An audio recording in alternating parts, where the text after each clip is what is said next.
Good morning students.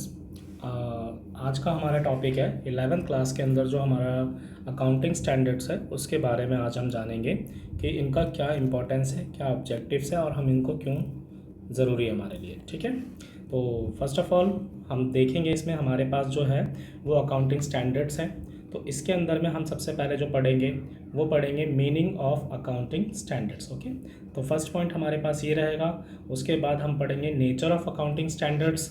Okay, and then उसके बाद हम पढ़ेंगे कॉन्सेप्ट्स ऑफ अकाउंटिंग स्टैंडर्ड्स। इन 3 टॉपिक्स को आज हम ख़त्म करेंगे और देखेंगे।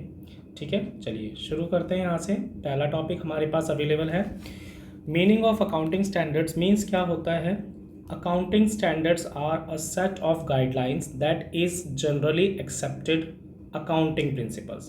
कहने का मतलब क्या है? अकाउंटिंग स्टैंडर्ड्स जो होते हैं वो एक ऐसा सेट ऑफ गाइडलाइंस होता है जिसको हर जगह स्वीकार किया जाता है एज ए अकाउंटिंग प्रिंसिपल्स। ठीक है, that are followed for preparation, आपके पास दिया गया है presentation and of financial statement, जिसका यूज़, इन सारे स्टैंडर्ड्स का यूज़ इनको फॉलो किया जाता है और इसकी वजह से हम क्या प्रिपेयर कर पाते हैं? फाइनेंशियल स्टेटमेंट्स को तैयार कर पाते हैं। ओके, उसके बाद हम चलते हैं आगे नेचर ऑफ अकाउंटिंग स्टैंडर्ड्स के लिए।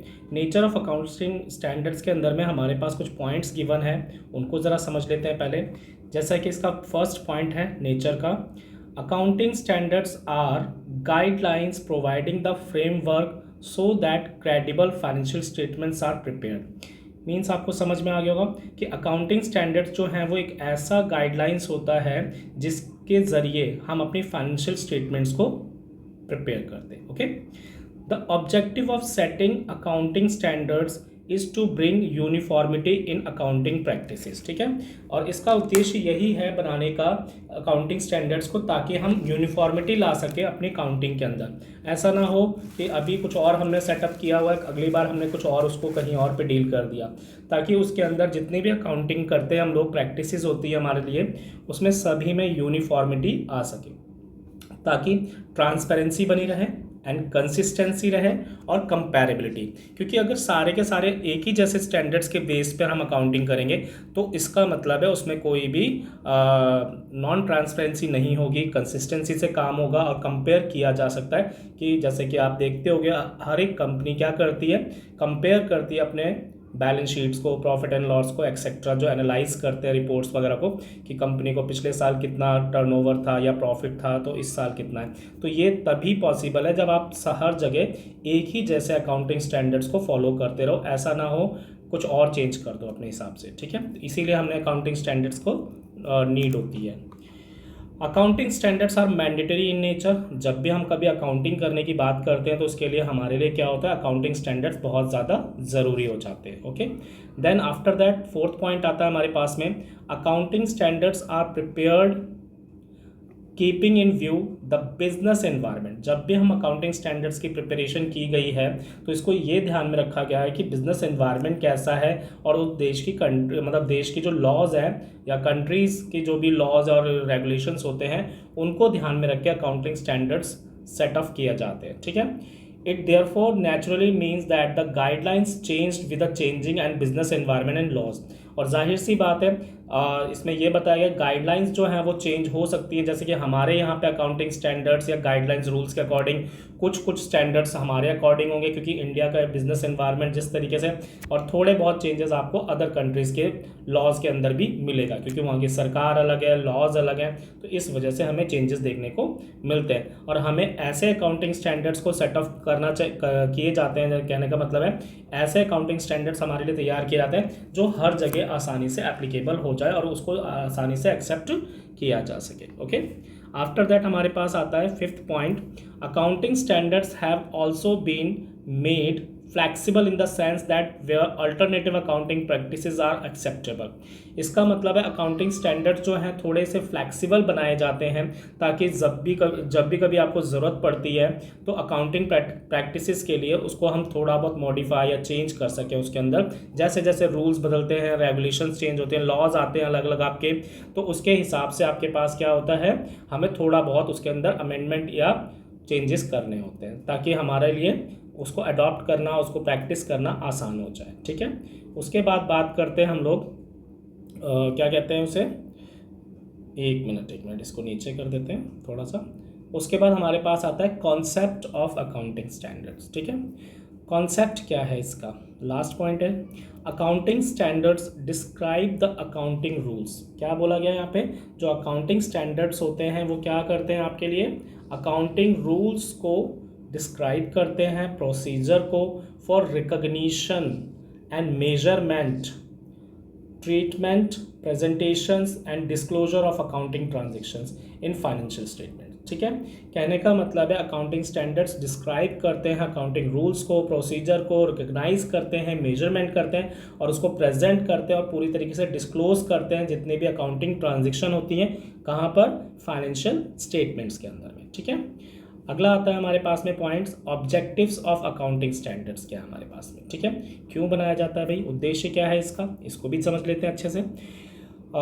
सबसे पहला पॉइंट है इसके अंदर में, minimise the diverse accounting policy. Accounting standards इसलिए सेट ऑफ किए गए हैं ताकि जो अलग अलग तरीके के अकाउंटिंग रूल्स बना लेते हैं, जैसे कि आप गली में देखते होगे कोई गेम हम खेलते हैं तो नेचुरली उसके रूल्स अलग होते हैं, लेकिन गली में जब हम कोई क्रिकेट या वैसा कोई गेम खेलते हैं उसके रूल्स हम अपने सेटअप कर लेते हैं ताकि कहीं पर भी अकाउंटिंग करने के लिए क्या हो, जो डाइवर्सिफिकेशन देखने को मिलता है उसको कम किया जा सके। ठीक है, और आगे भी लिखा हुआ इसमें, with the aim to eliminate them to the extent possible, और जो भी फालतू की चीज़ें होती हैं उनको हम चेंज करने लायक उनको हम चेंज कर सकते हैं। ठीक है, promote better understanding of financial statements, और अकाउंटिंग स्टैंडर्ड्स जो होते हैं वो प्रमोट करते हैं ताकि आप बेहतर तरीके से फाइनेंशियल स्टेटमेंट्स को समझ सकें, क्योंकि ये सिस्टमेटिक वे में प्रिपेयर किए जाएंगे अगर अकाउंटिंग स्टैंडर्ड्स को फॉलो करके किए जाएंगे। ठीक है, understand significant accounting policies adopted and applied, और जितनी भी अकाउंटिंग पॉलिसीज़ होती हैं उनको अडॉप्ट किया जाता है और उसको अप्लाई भी किया जाता है, और क्यों किया गया इसको समझने में मदद करता है हमारा accounting standards. Enhancing reliability of financial statements, इससे क्या होता है, हमारा भरोसा जो है वो फाइनेंशियल स्टेटमेंट्स जो प्रिपेयर किए गए हैं थ्रू द अकाउंटिंग स्टैंडर्ड्स, उनके ऊपर हमारा विश्वास जो है वो और ज़्यादा बढ़ जाता है, रिलायबल हो जाते हैं। मतलब कि फाइनेंशियल स्टेटमेंट्स की जो रिपोर्ट्स बनाई गई हैं to the follow of the accounting standards, इसकी वजह से तो हमारा भरोसा उसके ऊपर ज़्यादा होता है। कहने का मतलब है, हिंदी में बोल सकते हो ट्रांसपेरेंसी हो सकती है, और क्या बोलते हैं उसको, पारदर्शिता ज़्यादा होती है लोगों की उसके ऊपर। ठीक है, अगला पॉइंट आता है accounting of utility of accounting standards. Utility of accounting standards का मतलब है इसकी क्या उपयोगिता है, क्यों ज़रूरी है, वही सेम उद्देश्य के जैसा ही है, पढ़ लें इसको भी। Accounting standards provide the loans on the basis of which financial statement should be prepared. ठीक है, अकाउंटिंग स्टैंडर्ड्स प्रोवाइड करते हैं loans on the basis of which financial statement should be prepared, जिसके बेस पर फाइनेंशियल स्टेटमेंट बनाए गए हैं उनके बेस पर। Accounting standards ensure uniformity in the preparation and presentation of financial statement. Same वही बात बताई गई है कि अकाउंटिंग स्टैंडर्ड्स हमें इंश्योर करते हैं कि इससे हमारी यूनिफॉर्मिटी रहेगी जब भी हमने कोई भी फाइनेंशियल स्टेटमेंट्स बनाई है उसके अंदर, by removing the effect of diverse accounting practices.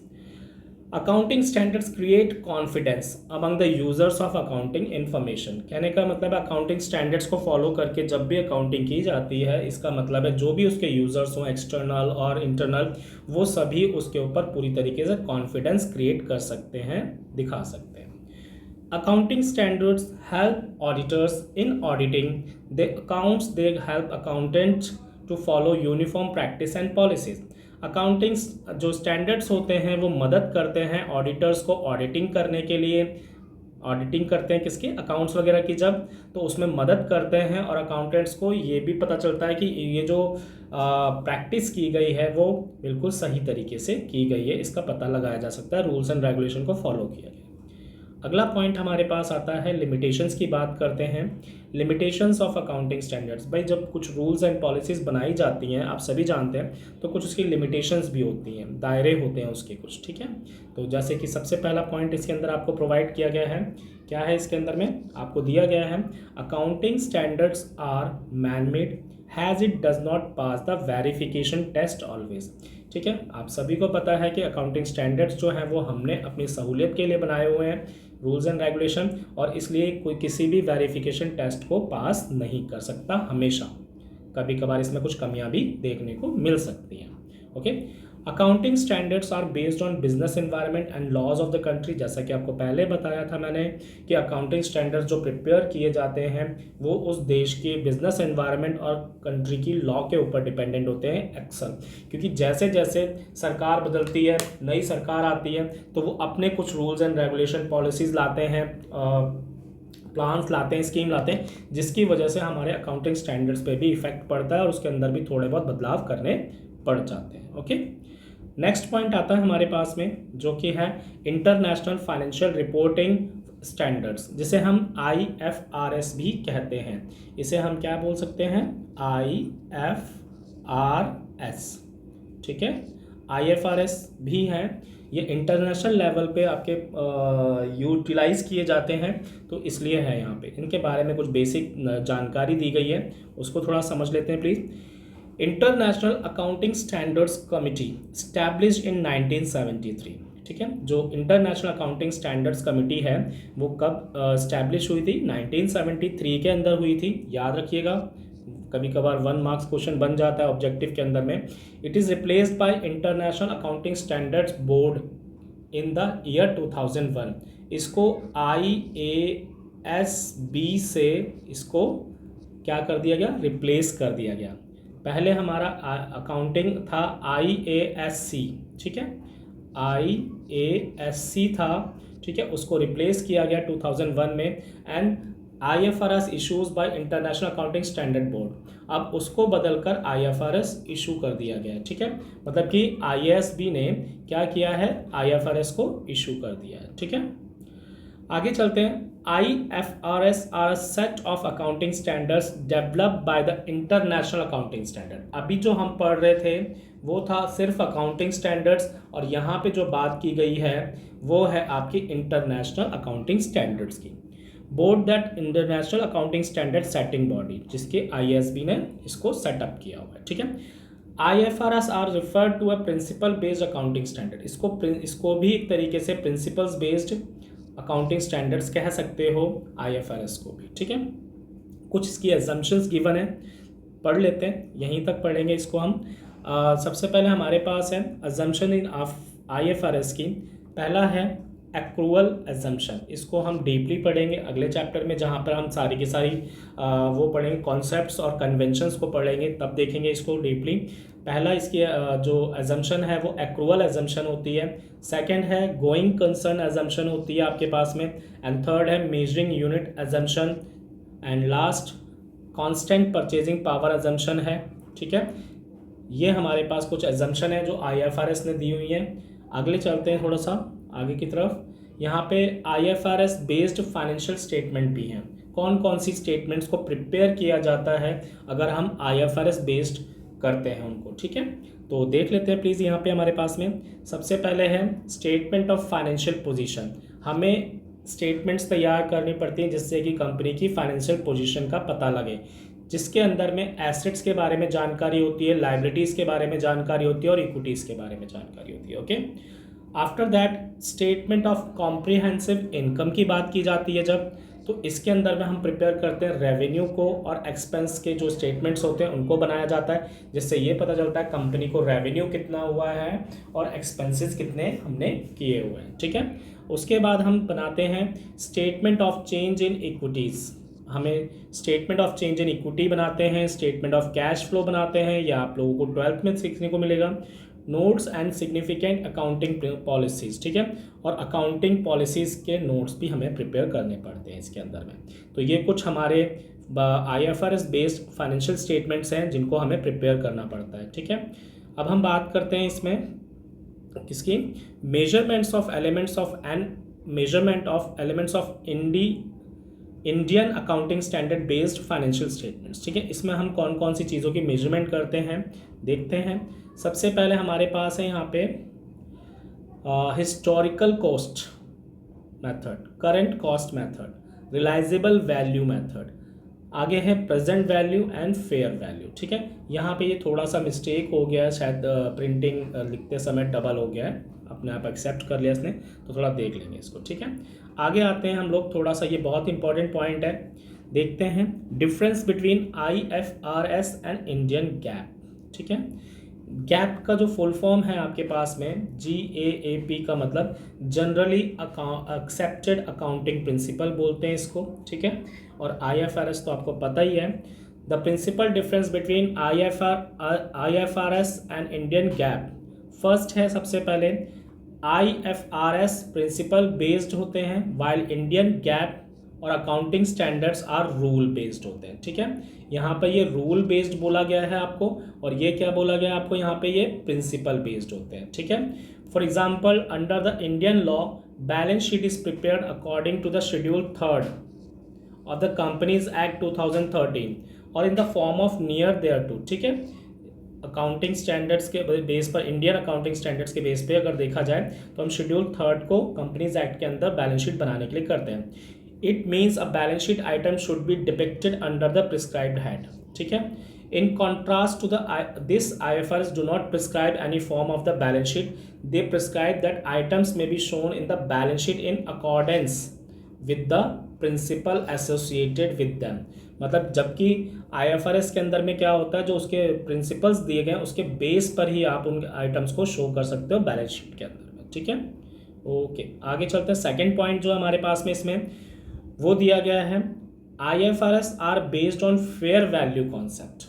ये जो है हमारे पास में वो क्या है, फेयर वैल्यू कॉन्सेप्ट है, और Indian GAAP are based on historical cost concept. ये बहुत इंपॉर्टेंट पॉइंट है कि IFRS जो होता है हमारा फेयर वैल्यू कॉन्सेप्ट को फॉलो करता है, जबकि इंडियन गैप जो है वो आपका हिस्टोरिकल कॉस्ट कॉन्सेप्ट को फॉलो करता है। ठीक है, नीचे आपको वही बात बताई गई है, unlike Indian gap IFRS required that the assets and liabilities of the company should be shown at the fair value. ठीक है, IFRS जो होता है हमारी एसेट्स या लायबिलिटीज की जो फेयर वैल्यू है उसको शो करता है at the date of the balance sheet. ठीक है, just in effect that places is not charge on the cost of the asset but it is valued as on the date, and the differences is opening and closing valuation is debited or credited to profit and loss account। ठीक है, इसके अंदर में हमारे पास कोई भी changes या cost के अंदर नहीं आता है, जो भी डिफरेंसेस होते हैं वो हमको ओपनिंग और क्लोजिंग वैल्यूएशन दिखाई जाती है, कब, जब हमने प्रॉफिट एंड लॉस को प्रिपेयर किया था। It means every asset and also liabilities will have to be valued और डिस्काउंटेड एवरी ईयर। ठीक है, इसका मतलब है जितनी भी एसेट्स और लाइबिलिटीज होती है वो हर साल जो भी उनकी डिस्काउंटेड वैल्यू या डेप्रिशिएटेड वैल्यू होती है उसके बेस पर उसको शो किया जाता है बैलेंस शीट के अंदर में। ठीक है, आगे चलते हैं। हमारे पास पॉइंट खत्म हो चुके हैं, सॉरी मैं एक शीट शायद रह गई कहीं पे। आज के लिए इतना काफ़ी है। आई होप सो आपको थोड़ा समझ में आया होगा। अगर नहीं समझ में आया तो प्लीज़ एक बार बताएं, दोबारा से इसको एक्सप्लेन किया जा सकता है, और इसके आगे हम आगे नेक्स्ट वीडियो लाएंगे बेस जो होता है आपका बेस जो अकाउंटिंग का, उसके बेस पे। ठीक है, थैंक यू।